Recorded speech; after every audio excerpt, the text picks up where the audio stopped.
Welcome to the Thriving Farmer Podcast. I'm your host, Michael Kilpatrick.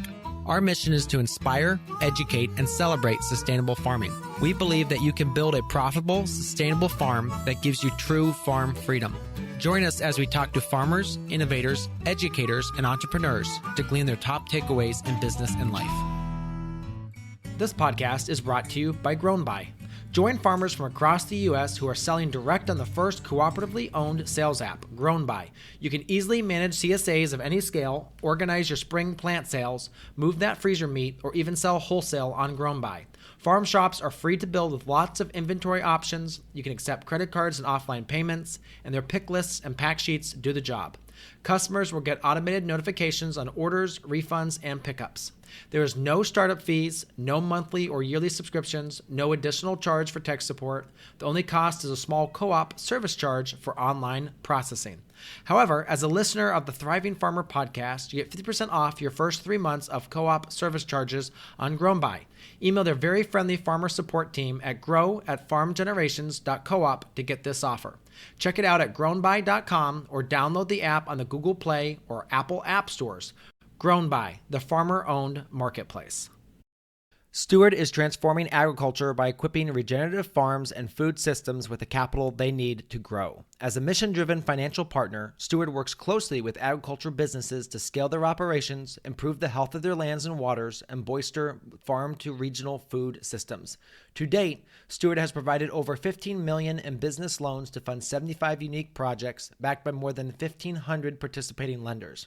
Steward is proud to be a certified B Corp. Seek financing or support a loan campaign at gosteward.com. Hey, Thriving Farmers! In this podcast, we are airing one of our value-added summit talks from fall of 2022. The 37-plus speakers who joined us shared incredible expertise on how you can make more money while providing value to your family and community. We want to share a few of them with you here on the Thriving Farmer podcast. Want to gain access to all 37 presentations and trainings? Head to farmsummits.com to learn more. Hey, Thriving Farmers and Summit attendees. In this session of the Thriving Farmers Summit Value Added, we're joined by Anne-Marie Bilella, also known online as the Forager Chick. Anne-Marie is the farmer, the baker, the medicine maker at Bella Vista Farm in Georgia. She is skilled in herbal medicine, wild weeds, mushrooms, and products made from herbs and mushrooms. Anne-Marie was self-taught in her herbal studies until 2014 when she completed a 10-month hands-on intensive herbal course at BotanoLogos School of Herbal Studies. She is certified as a wild mushroom forager and seller, as well as an instructor for the wild mushroom safety course with Mushroom Mountain. Currently, Anne-Marie creates her own herbal products with her Forager Chick line and teaches homesteaders and preppers about herbal medicine, medicinal mushrooms, and wild plant identification. She's a homesteader, book author, writer for her own blog, and has written articles for other blogs. Welcome. Thank you. I'm glad to be here. Yeah, you get a lot going on. I do. So you work with Mushroom Mountain, our friend Trad over there. How's he doing these days? He's doing good. I haven't seen him in a while. I see mostly Olga when I'm up there. She's my boss really on that end. Gotcha. All right. Well, talk to us. What was your journey into the herbal world? Well, I moved down here. It's kind of a funny story. I moved to Georgia about 30 years ago, a little over 30 years ago with my husband. And all I cared about was horses. I wanted horses and I was really a girly girl, didn't get out in the dirt, didn't do any of that kind of stuff.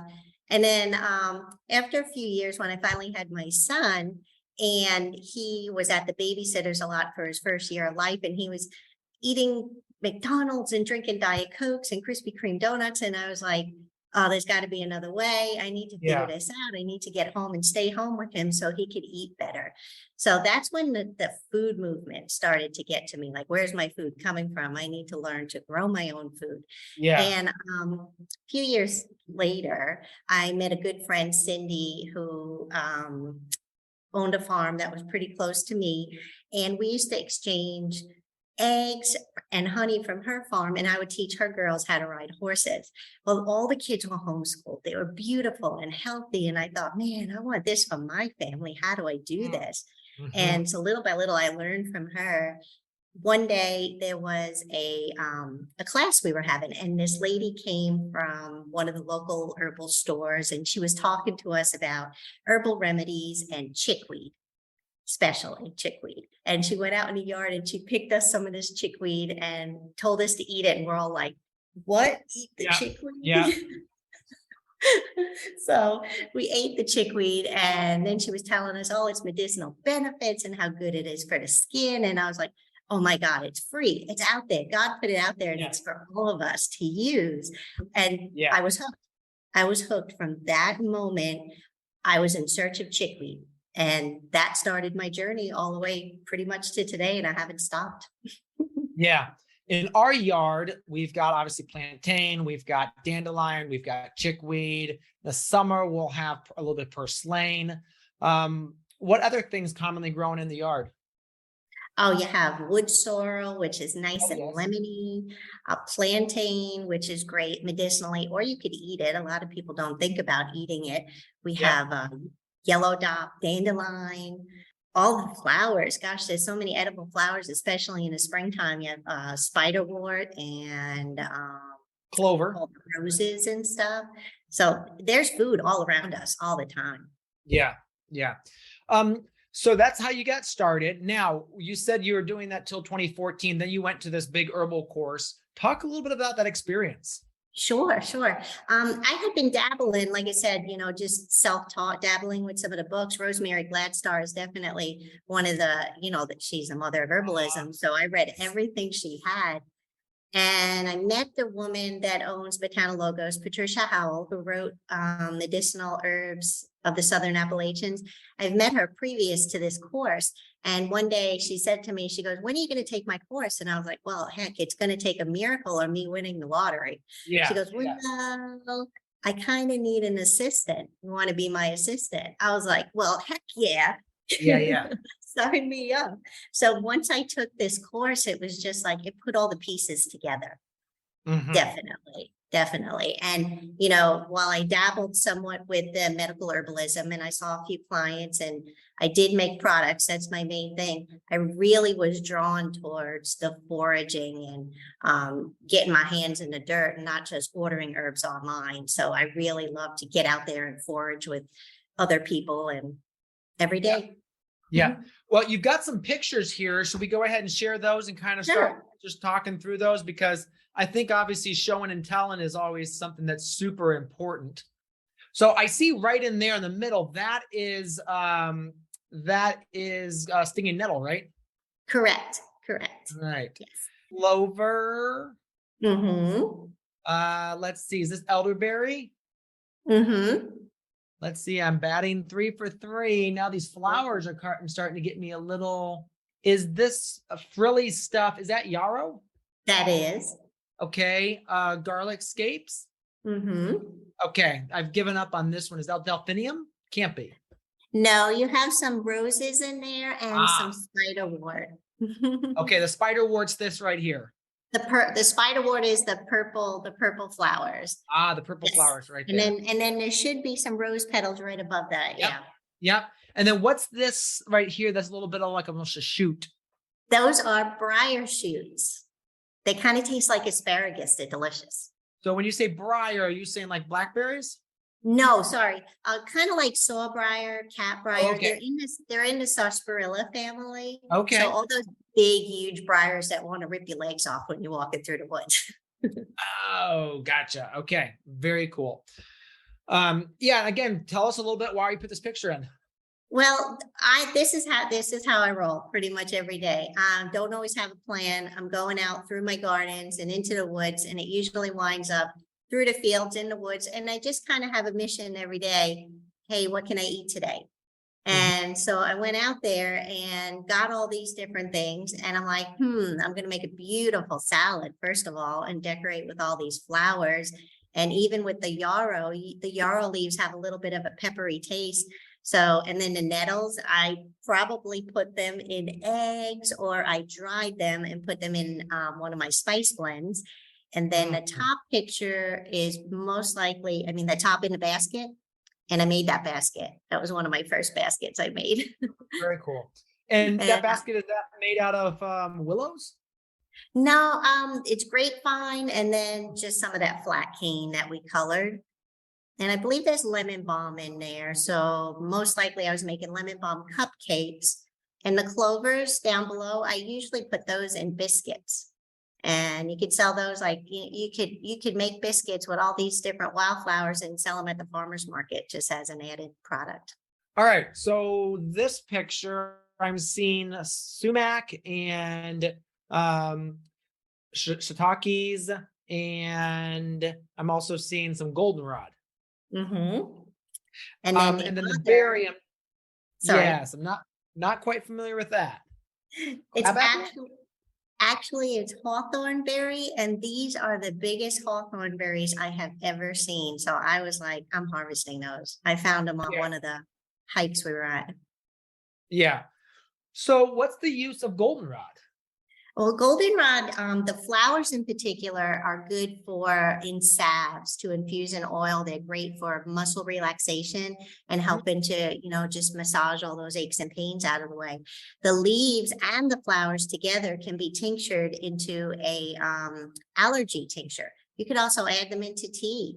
And not only that, it's edible. And when you're really lucky and you find the good goldenrod, the one that has a little bit of an anise, licoricey fennel taste, that's the best for sure. So talk to us about that, because obviously you're out foraging. This stuff's free. You can just find it for free. And That's then right. you can make a salve with it. What kind of oils do you recommend if someone wants to like infuse the goldenrod? Most of the time I will use olive oil. But Okay. there are sometimes I'll mix coconut oil in. Those are pretty much the two oils that I use for any of my salves, just because they can pull all those medicinal properties out and they don't go rancid easy. And what I do is I infuse them in the oil and then I strain it out. Most of the time I do it by heat because I'm making large batches. So I'll use my crock pot on really, really low. Okay. And once I strain it, then I just add the beeswax and the essential oils and pour them into my little tins and they're ready to go. Okay. So then now with the goldenrod, do you make a goldenrod salve or is it like a mix of different things? It's a mixture. It's my sore muscle salve and I do comfrey in there and the goldenrod, arnica, and St. John's wort. Okay. Now, is arnica something that grows wild or is that typically cultivated? It grows wild, not by me, unfortunately. It's one of those out west kind of plants. So that is one that I do have to purchase. Gotcha. Is it something that you can grow in the east or is it only west? I don't know for sure if it could grow here. There is a similar plant that's not quite in the same family that has some of the same properties. And it has a small little yellow flower like arnica. I have heard that it can be used in exchange. If that's the case, I'm going to investigate that next time I see it. And because arnica is quite expensive and I'd rather find what I could use first. Yeah. And I'm looking at pictures of it and it looks like it's a pretty, small plant. It's not like a echinacea or comfrey, which can get massive. Right. Yeah. So it looks to me that you probably could grow it, but we don't know until we try. So we're going to try that next year. All right. So then let's talk a little bit about that process. We're kind of diving into a little bit of these different things you can do. What is like the potential then for folks to like go out and harvest some of this stuff? I mean, what's the cost compared to, let's say, what the end product? Oh, well, goodness, it's just your time really. And if you love to do it and all of this is around, none of our land has been sprayed. And for as long as I've been there in 30 years, so we let our weeds, I cultivate the weeds. Okay. And yes. so long as you have the time to go out and you have somebody to teach you that's knowledgeable, you can harvest everything that grows out there. There's a plethora, and people that are already farmers, it's no harm to just put on your borders and grow some goldenrod and let the bees have it because it's a wonderful bee food too. So you can, the only thing you really need then is your oil and your beeswax. Yeah. And so if you start with this free product and the end product, which is like, I know I have one here somewhere, like this size, like a little tin. Yeah. Yeah. This happens to be chickweed sap. We sell these from $10 to $12. So Wow. when you're thinking about it, I'm using like a little piece of that flour, and Yes. we usually make, several dozen at a time just to Yes. have them. Yeah. All right. So I got to tell you a little story. When we Okay. farmed in upstate New York, we would mow goldenrod by the acre. It grew wild there. It was, and again, we were like, yeah, we have 6 foot bush hog. We'd plow it. It grew in the heavier soils down the bottom land. We just tried to get rid of it. Last summit, we did it on the Flower Summit. And if folks want to go back and check that out, they can absolutely go check the Flower Summit out. We had over 30 speakers there. And they were telling me they use it in arrangement. So I thought that was hilarious. But now I'm learning that it's actually medicinal too. So it's a wonder plant that we had no idea. I mean, we were organic farmers, but we didn't know the whole natural side of things. And it's edible too. So you can use it, in baked goods. And we make a goldenrod cornbread, and there's no corn in there. It's just almond flour and goldenrod. It's delicious. Very cool. Okay. Hawthorn berries. What are you doing with those? I am going to make something really cool with those, and I'm going to make a Hawthorn berry ketchup. Hmm. So we're going to try this out. It's a type of ketchup that's going to be a little bit more clovey and cinnamony than regular traditional ketchup. But Okay. if it's a go, I'll bottle it and sell it. Very cool. All right. The sumac. The sumac is, this time I didn't have as much as I normally have. So you can take the sumac berries, they call them berries, but the flavor is all on the outside of each of those berries, and it's very tart and lemony. And I'm going to grind these and make a seasoning for meats and fish and stuff like that. But a lot of times, if I have quite a few of those, I will make a lemonade with it, and it's delicious. Yes. Now there is poison sumac and regular sumac, so folks just need to be aware of the difference. Isn't poison sumac typically a white berry? Yes. Okay. Yes. And All usually it grows like near like swampy areas. Whereas regular sumac is pretty more upland typically. Yeah. Yes. Back in New York, that was everywhere. I mean, it was very, very invasive. Here, it's around, but just not as prevalent. Right. Hey, Thriving Farmers listeners. Did you know that customers buy nearly 30% more when shopping on an app? I mean, it makes sense. An app keeps your products top of mind and easy for your customers to order again and again. That's why my farm and hundreds of farmers across the country are selling on GrownBy, the farmer-owned marketplace. I'm Lindsay Lesher-Shute, co-founder and farmer. With GrownBy, your CSA or market customers are always connected to your farm because your store is on the app. They can favorite your farm, leave you a review, and get order notifications. It's basically a farmer's market in their pocket. This year, we use GrownBy on my farm to sell hundreds of CSA shares, seasonal pies, whole lambs, quarter pigs, and Thanksgiving turkeys. Our customers love it because it is just easy. They don't have to remember our website or anything like that. We're just there on their phones, on the app. GrownBy is the only farmer-owned sales platform, and we'd love to help you sell more next season. Setting up shop takes less than an hour. We charge a 2% co-op fee per transaction, but customers can cover it for you, so the cost turns out to be pretty minimal and well worth the investment because you have saved time and sold more. Listeners to the Thriving Farmers podcast get 50% off their first 3 months on GrownBy. Just email us at GROW at farmgenerations.coop to get this offer, and Michael will link to us in today's show notes. You can find GrownBy at grownby.com, GROWNBY.com, or on the Google Play or Apple App Stores under GrownBy. I look forward to seeing your farm on GrownBy this season. All right. Now, mushrooms, that's something that you're into as well. Talk us through a little bit. These are chicken of the woods, right? Nope. Oh, They chanterelles. are. Yes, Chanterelles? you got Okay. it. Chanterelles, yes. Chanterelles.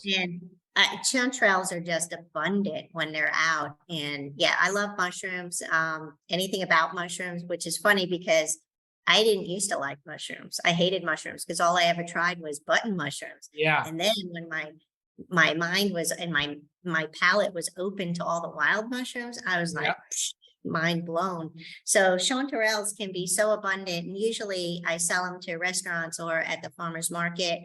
But when I had a plethora of it and I couldn't get them all sold, I decided to try this jam. I saw a recipe for apricot chanterelle jam, and I don't have apricots. So I had peaches. We're in Georgia. We have peaches. So I Yep, made you sure peach do.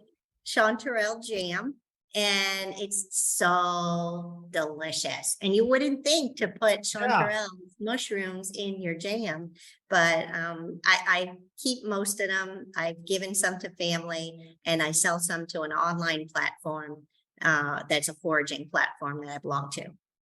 Very cool. Very cool. So this is something, again, just find. And I remember I was down in Carolinas last year, the year before, and we were walking through the woods, and there was so many chanterelles just all over the place. And the people I was with was like, "What is this?" And I was like, "I'm pretty sure that this is a chanterelle." And but yeah, there was, gosh, we could have filled 5-gallon buckets with them. That's great. It's crazy. Yes, yes, it is. All right, so this goes back to that salve you were talking about, chickweed. Yes, yes. And actually in the salve, I do add plantain, as you can see in that picture. It's usually two parts chickweed to 1 part plantain. This was my very, very first salve that I made back in, it was probably 2013, 2012, something like that. And so ever since then, I've just been selling, and it's funny, it has my old label on there too. I just realized that. But I also sell to one of the local stores right in my hometown, and she buys them wholesale, all of them, and sells them in the store. But it's such a wonderful salve for your skin. It helps with eczema and any kind of dry skin and all kinds of rashes. Very cool. Plus, it's good to eat. Yes. Now, do you take the herbs and do you infuse them wet, or do you dry them first? I dry wilt them. So I just let them sit overnight, and then I go ahead and I put them in the oil. And what I do is, after say 2 to 3 hours, when I do strain it out, I don't usually make my salve just yet, especially with the fresh herbs, because there's still just a little bit of water in there. So I pour it out into a jar, and then I let that sit out overnight. The next day I decant it off, and all the water stays at the bottom. Ah, interesting. Gotcha. Okay, so you dry wilt first. All right, I can do that. Lay them out, let them dry wilt. Put them in a jar, and with like the olive oil. And then how long do you leave it in the olive oil? I put it in a crock pot, and so it depends on how you're doing it. If you're just doing like a jar full, you could put the jar in, set inside a couple inches of water in your crock pot, turn it on low, get it up to be nice and warm, and then turn it down for a few hours. I just put it directly in a crock pot because I'm usually doing about a half a gallon of oil at a time. And then I check it, I keep it on low, and I keep my temperature below 140. And I check it periodically. I don't cover it because you don't want any moisture in there. And it's kind of like, you can smell it. Like when you're cooking, when it's done. And usually all the life has left the oil, and it's, it left the plant. It's now in the oil. Gotcha. All right. Then you kind of take the herbs out. You squish as much oil out as you can get. Yes. And then you said you decant it, let it sit for another 24 hours, let that water settle to the bottom. Correct. Very cool. Very cool. All right. So this is more mushrooms. Of course. We got to do something with all these extra mushrooms.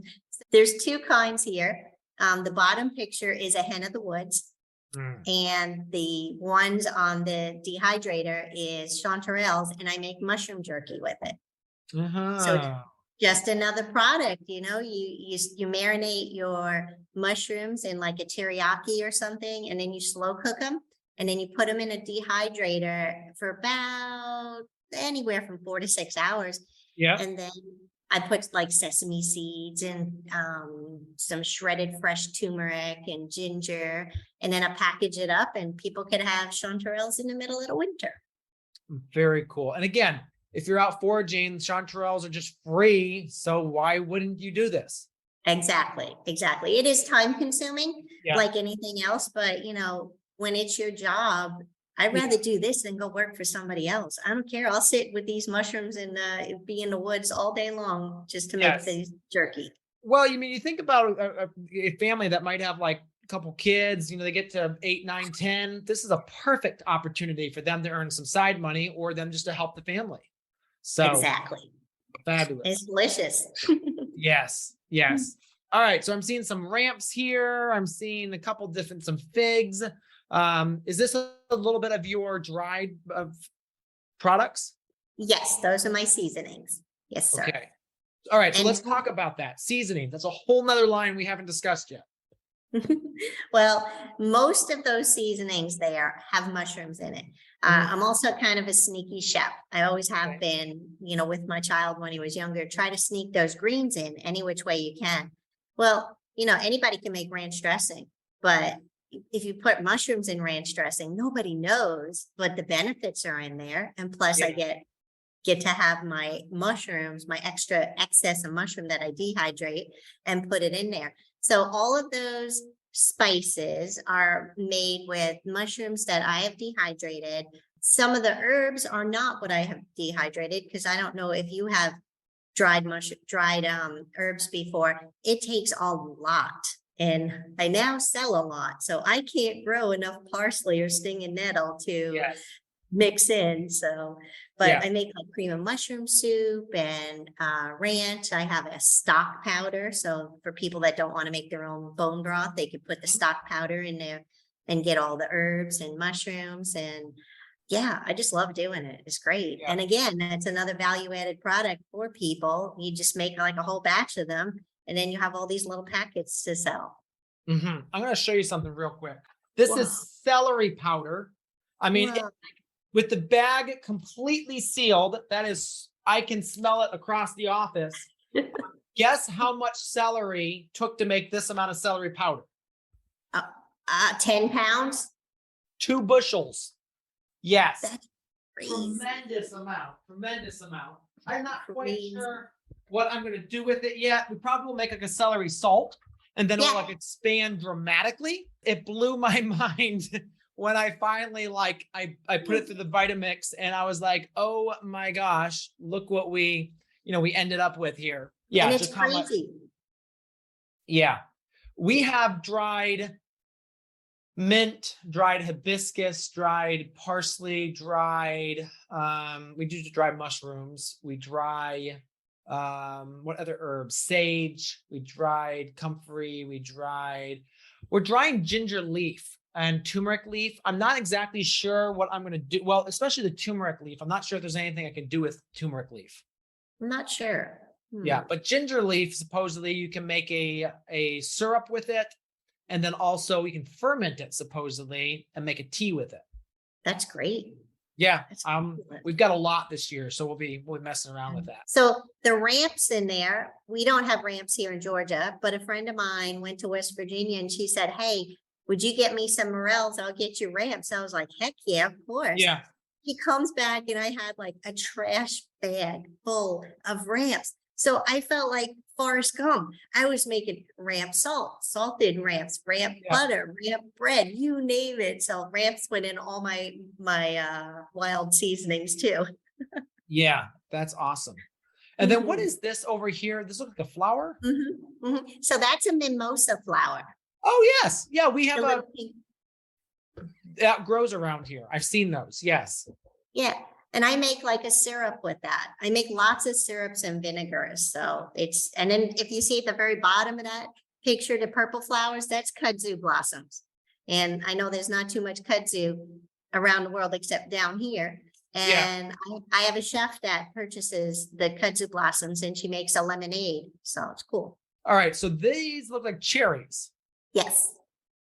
They're wild cherries. And I love wild cherry season. Now, aren't wild cherries like super tiny? Yes. And I know that's a blown up picture there. It takes a lot to get these cherries off the tree. Okay. They're like the size of peas. Yes. Okay. And then what do you do with them? So I make my favorite thing to make with it is a cherry shrub. And what that is equal parts of white wine vinegar, cherries, and sugar. And you cook it together and then you strain it and bottle it. And you can use it as an addition to a salad dressing, like mix a salad dressing with it, or you could pour it in cocktails or just make a mocktail with sparkling water. It's so good. Very cool. And what's the season for this? Is this like June or July? Yes. So we try to bottle enough. You never know. Yes. Yeah. Yeah. Okay. Now, is this up here the purple flower? Is that locust flowers? No, it's actually red buds. Redbud. Okay. Yeah. Do you Is have red this- bud trees where you are? We do. Yeah. Can you do anything with locust flowers? Yes. Let me get this right. I believe it's the black locust. Okay. Those are the edible ones. So I mean, don't like, I don't want to swear by that. There's Yeah, two yeah. locust trees. One of them is edible, one is not. And I want to say it's the black locust. Might have to look that up. Yeah. We've got a really showy locust that we bought, and it's like a pink purple. This is what they look like. So the tree is absolutely stunning in the spring. That's beautiful. Yeah, I mean, the Bristly tree locust. is covered with this. Well, maybe Purple. it's more like this one right here. Yes, maybe it's more like this one, purple robe Gotcha. locust tree. Gotcha. Here it is. Yes. So that resemble wisteria. Yes. Great shade tree called the native black. It is the black locust. Okay. Huh.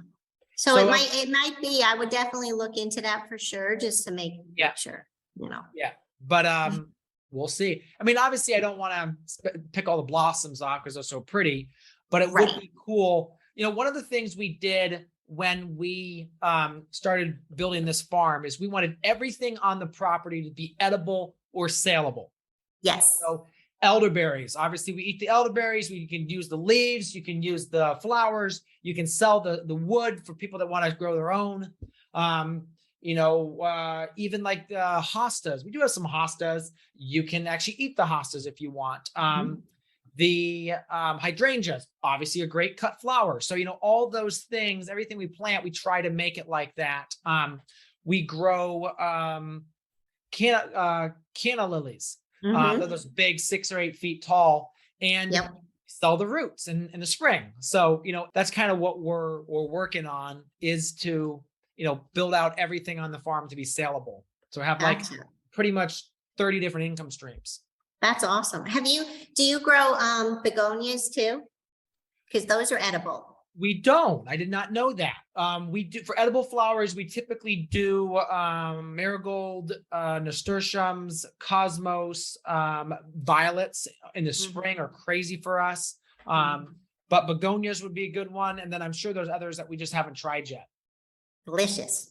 All right, back to the picture. These are morels, They are. and then is this forsythia? Yes. Yes. Uh-huh. So we make like a syrup with that too. And syrups are just a good way to preserve any flower, especially if you can it. If you don't, it will keep in the refrigerator for about a month or so. But it's Yeah. just kind of nice when we do dinners, or, you know, when I'm teaching classes, I like to offer snacks related to weed forage. So it's nice to have these different things. For sure. And the red buds are good. They're just good and crunchy on salad, and they're Yep. sweet. Nice. Very I love cool. morels. Absolutely. All right. So tell us a little bit about your books. You got 2 books out. Yes. Yeah. What caused you to write them? Okay, well, a funny story about the wild eating with the forager chicks. My friend Denise, who's usually my co-conspirator in foraging, she just works too much now, and I haven't been able to forage with her. Well, a couple of years back, maybe about 3 years back, we're in the woods and we're just like giddy, and we're laying on the ground taking pictures of mushrooms because we're totally geeking out. We're fungus freaks, totally geeking out. And we've just harvested like, I don't know, 8 or 10 pounds of chanterelles. So we're excited. We're thinking about all the different things we're going to cook. And so she gets in her car, I get in my car, and I'm driving home, and her and I never talk on the phone. We'd always text all the time. So I call her as I'm driving. I know I shouldn't do that. And I'm like, Denise, guess what? We're the Forager Chicks now, and we're writing a cookbook. And she's like, okay. So it was great. It took 2 years to write, but we got it done in 2020. Very cool. All right. So what kind of recipes? Obviously it's foraged recipes, but like talk to us a little bit about kind of what's in there. Sure. So most of them are foraged. We do have a couple of family favorites in there. It's probably 90% vegetarian. We have appetizers, and everything in there is easy to cook. Like we lay it out. There's a photo for every single recipe. There's breakfast things. There's how to, bake some breads and adding your wild ingredients into breads. And then we have our main dishes. There's chickweed pesto and perilla pesto. We made chicken of the woods parmesan. That's in there. Different soups and pickled products and how to preserve some jams and jellies. And I even have some of the spices that we showed on one of those previous slides. The recipes are in there. So it's kind of nice, for somebody that just wants to get started. But we wanted to create something that was easy for people to do and to use what they can find. And we tried to put the most common forageable ingredients in the book. And in the very back of the book, it does have like a chart with pictures of the different plants and mushrooms and what they look like. And then a couple of stories before that, how to forage and stuff like that. And then you've got the journal and logbook. So that one I created that one about a year ago, a little over a year ago.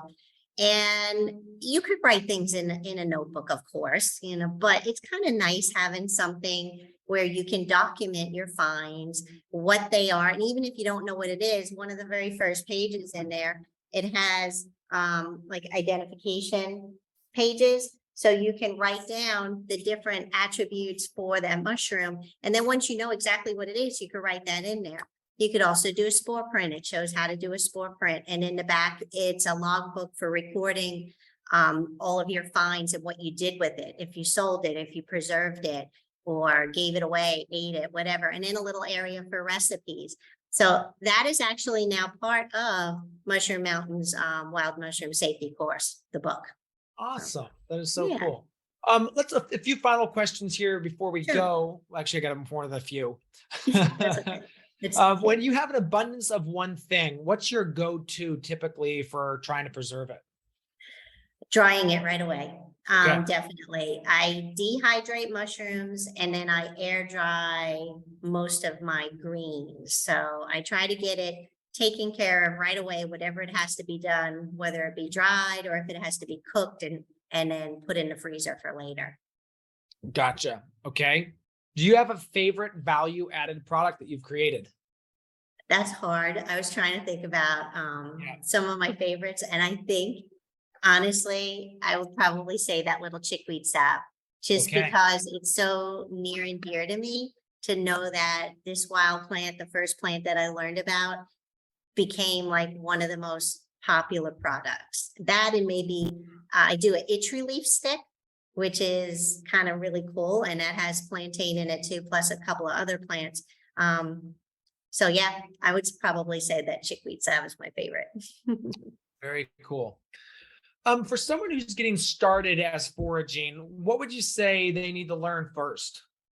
I think the first thing they need to know how to identify plants. You could be a farmer and know what you grow based on your seeds, but to identify plants, the first thing that I would recommend is this book.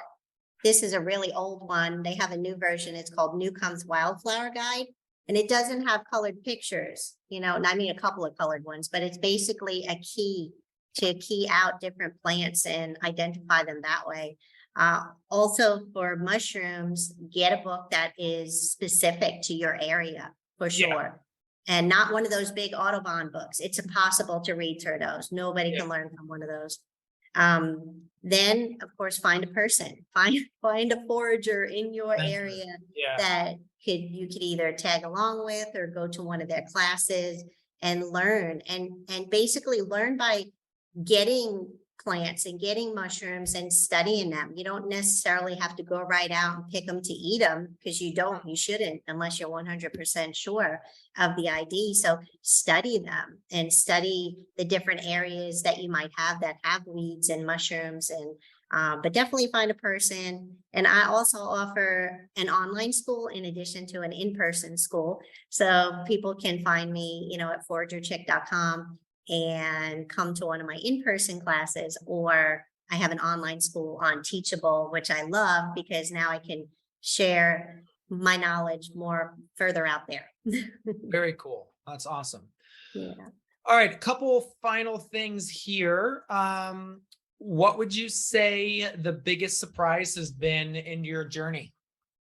The biggest surprise probably would be knowing now how much food is really out there and how we do not have to rely on the grocery stores. We can survive, by growing or finding what's out there. And it's amazing to know how much food is out there, just even in the city.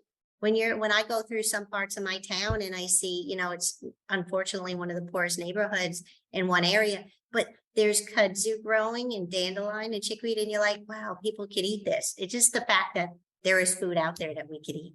I think that's probably my biggest surprise.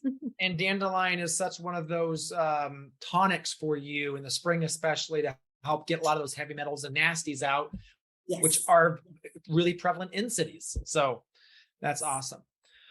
Well, thank you so much for your time today, Anne-Marie. This has been fabulous. I've enjoyed it greatly. I've learned some things, and it really fires me up that people like you are out there teaching people on how to go harvest nature for free and make a living from it. So thanks for coming. I love it. Well, thank you so much for having me. Joining me is Dan from Steward, a mission-driven financial partner for farms across the U.S. Dan, let's talk direct to consumer. What would make a farm want to, maybe they're just growing grain or maybe hemp, decide to go direct to consumer approach? Everybody wants to go direct to consumer because it is higher margin sales and there's a great opportunity there. But the reality is direct to consumer requires a lot of resources and a lot of investment in technology and marketing and brand. And so I often see farms that want to do direct consumer, but there's a lot of planning that's required to do it well. And it's a real challenge to integrate it. But obviously, if you can build a direct to consumer sales outlet that's diversified, high margin income, and that's really where you want to be over time. I mean, for example, let's say going back to the hemp example, you can grow it, but processing it, putting it, distilling it, putting it in a bottle, getting a label, all that thing is way more expensive than just growing a few hemp plants in the field. What are some of those challenges that people run into when they decide to think about the direct consumer approach? The few biggest challenges that I see is technology, setting up the actual e-commerce sales system. Okay. I think to do direct to consumer well, you need a system to manage it, manual ordering. What you make up in margin, you lose in labor and efficiency. So setting up a consumer system that people can order on fairly easily takes a little bit of e-commerce expertise, and I find often that isn't set up perfectly. And then the second piece I often see is around marketing. Obviously, you have maybe a farmer's market, you have customers, but doing, let's say, geo-targeted marketing of the product, within 100 miles, that requires some expertise that most producers don't have. So once you're doing direct consumer, you're very much in the CPG type business. You're competing with other companies that have really strong CPG products. And so you need to be ready to go fully, down the chain, full control of the product, really focus on branding, marketing, sales, and technology, or at least find somebody who can assist you in putting those pieces together. Because folks want to know who their farmer is, but so many times it's very hard to figure that out. Talk about the this hemp farm that you've worked with. So East Fork Cultivars, they were one of the first farms that we funded at Steward in 2018 in the summer. They had a license to grow cannabis recreationally in Oregon. At Steward, we then funded their growth into hemp. So they bought adjacent piece of land that was raw land. They started growing hemp on it. We built out the processing infrastructure for curing and drying, and they press their hemp into oil that they produce and sell and package, direct sales through wholesalers and then direct to consumer online. And so what I found with East Fork is they just have such a great story and such great branding and such great sense of consumer product and design. And so when you see that not only do they grow this product regeneratively, but they process it themselves and then they create the final product and they sell, just amazing to see all of those pieces come together. And you start with what is a fairly low cost, commodity product if sold wholesale. And by the end, you have something where you've built a direct relationship with a consumer who has a final product. And now there's somebody who's going to be buying for the future. So when it can be done well, it's really amazing to see it come together. But the expertise needed on the team to execute the branding, marketing, sales, technology that's needed to build that audience, that's often where I see the gap. Absolutely. If you are looking for a non-traditional, mission-driven financial partner who understands the business of regenerative agriculture, reach out to GoSteward.com today. So there you have it, another episode in the books. So I'd love if you would hop on over to iTunes and leave us a rating and a review. Those mean everything to us. We love to hear what you're thinking. If you have a podcast guest that you can recommend, please pop on over to the Thriving Farmer Podcast website and leave us a review. That's thrivingfarmerpodcast.com.